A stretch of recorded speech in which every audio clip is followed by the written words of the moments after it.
क्या होगा अगर कोई कहे कि अमीर बनने के लिए और पैसों की जरूरत नहीं बल्कि बेहतर नियमों की जरूरत है। जानते हैं, ये नियम कोई नई नहीं है। ये 4000 साल से भी ज्यादा पुराने हैं और आज भी उतने ही कारगर हैं। और हाँ, आखिर तक जरूर देखिएगा, क्योंकि जो आखिरी नियम है वो किसी की भी जिंदगी हमेशा के लिए बदल सकता है।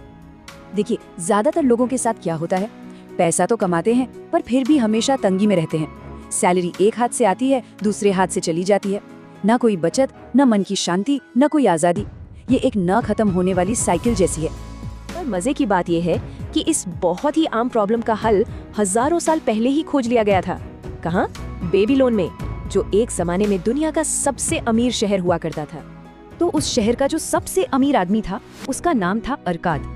और हर कोई उससे बस एक ही सवाल पूछता था, भाई हम तो गरीब के गरीब रह रहे, तुम इतने अमीर कैसे बन गए?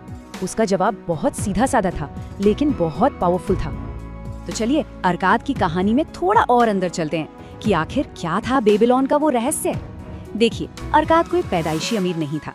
उसकी शुरुआत तो एक मामूली लेखक के तौर पर हुई थी, पर उसके दिल में अमीर बनने की चाहत बहुत थी। उसकी जिंदगी में एक बड़ा मोड़ तब आया जब उसने अल्गमिश नाम के एक अमीर साहूकार के साथ एक सौदा किया। सौदा ये था कि अरकाद पूरी रात जागकर उसके लिए मिट्टी की पट्टियों पर एक कानून लिखेगा और बदले में अल्गमिश उसे अमीर बनने का राज बताएगा। और अल्गमिश ने उसे जो राज बताया वो सुनने में बहुत ही सिंपल था। उसने कहा, मुझे दौलत का रास्ता तब मिला जब मैंने ये तय कर लिया कि मैं जो भी कमाऊंगा उसका एक हिस्सा हमेशा मेरा होगा, जिसे मैं अपने पास रखूंगा। यही वो नींव है जिस पर दौलत की पूरी इमारत खड़ी होती है। तो सबसे पहला, सबसे प्रैक्टिकल कदम क्या है? आप जो भी कमाते हैं उसका कम से कम 10वां हिस्सा यानी 10% अपने लिए बचाइए। किसी और को पैसे देने से पहले सबसे पहले खुद को पे कीजिए। लेकिन हाँ, ये रास्ता बिल्कुल सीधा नहीं था। अरकाद ने भी शुरुआत में गलतियां की, और कहते हैं ना, हर गलती एक सबक होती है। तो अरकाद ने भी अपनी गलतियों से बहुत कुछ सीखा। उसने अपनी पूरी साल भर की बचत एक ईंट बनाने वाले अजमूर को दे दी। प्लान ये था कि वो दूर देश जाकर कीमती गहने खरीदेगा और यहाँ आकर मुनाफे पर बेचेगा। और हुआ क्या, वो सारे गहने असल में कांच के बेकार टुकड़े निकले। सारा पैसा डूब गया। और यहीं से अरकाद को मिला अपना पहला और सबसे जरूरी सबक। हमेशा सलाह उन लोगों से लो जो उस काम के एक्सपर्ट हों। अरे भाई, एक ईंट बनाने वाले को गहलों की क्या परख होगी? सलाह तो मुफ्त में मिलती है, पर लेनी वही चाहिए जो काम की हो। अच्छा, अरकाद की दूसरी गलती ये थी कि जब उसके निवेश से कमाई होने लगी तो उसने वो पैसा दावतों और ऐशो आराम पर उड़ा दिया। तब अल्गमिश ने उसे समझाया, तुम अपनी बचत के बच्चों को खा रहे हो। मतलब पैसे से जो पैसा बनता है उसे भी काम पर लगाना होता है। यही तो कंपाउंडिंग की ताकत है। इन शुरुआती ठोकरों और सबकों के बाद अरकाद ने दौलत बनाने के नियमों में महारत हासिल कर ली। और फिर बाद में राजा के कहने पर उसने ये सारे सिद्धांत पूरे बेबीलोन के लोगों को सिखाए। इन्हें कहा गया खाली पर्स का इलाज। तो चलिए इन मेन इलाजों पर एक नजर डालते हैं। पहला, अपना पर्स भरना शुरू करें।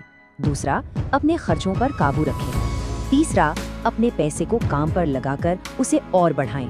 और चौथा, जो कमाया है उसे नुकसान से बचाएं। अब इस दूसरे इलाज को यानी बजट बनाने को थोड़ा और समझते हैं। इसका सीधा सा मतलब है जरूरी खर्चों और अपनी इच्छाओं के बीच फर्क करना। देखिए, इच्छाओं की कोई सीमा नहीं है, लेकिन जरूरतें सीमित होती हैं। एक अच्छा बजट ये पक्का करता है कि आपकी 10% की बचत पर कभी आंच न आए। तो फिर असली दौलत है क्या? ये सिर्फ पर्स में रखे सिक्के नहीं है, बल्कि वो एक इनकम स्ट्रीम है, एक सुनहरा प्रवाह है जो लगातार आपके पर्स में आता रहे। यही है तीसरा और चौथा इलाज। तीसरा, अपनी बचत को काम पर लगाओ ताकि वो और पैसा बनाए। और चौथा, अपने मूलधन को सुरक्षित रखो ताकि ये सुनहरा प्रवाह कभी बंद ना हो। चलिए अब आते हैं उस आखिरी लाइफ चेंजिंग रूल पर जिसका वादा हमने इस कहानी की शुरुआत में किया था। एक पल के लिए सोचिए, अपनी दौलत को बढ़ाने का सबसे शक्तिशाली, सबसे असरदार तरीका क्या हो सकता है? और वो 7वां और सबसे पावरफुल इलाज है अपनी कमाने की काबिलियत को बढ़ाना। देखिए, ये सिर्फ पैसे के बारे में नहीं है, ये खुद के बारे में है। अपने काम में और बेहतर बनिए, अपने हुनर को निखारिए। जैसे अरकाद सिर्फ एक लेखक नहीं रहा, वो एक माहिर लेखक बना। जब आप खुद में इन्वेस्ट करते हैं तो आपकी कमाने की क्षमता अपने आप बढ़ जाती है। तो आखिर में सारी बातें घूम फिर कर एक ही फंडामेंटल आइडिया पर आती हैं, जो अरकाद की कहानी का सबसे बड़ा सबक है। आप जो कुछ भी कमाते हैं उसका एक हिस्सा हमेशा आपका है, उसे अपने पास रखिए। कुछ नया सीखा हो तो सब्सक्राइब कीजिए अपने चैनल को, क्योंकि ऐसे ही बहुत सी वैल्यूएबल नॉलेज आपको मिलेगी। Decoding Insights. Keep learning, keep growing.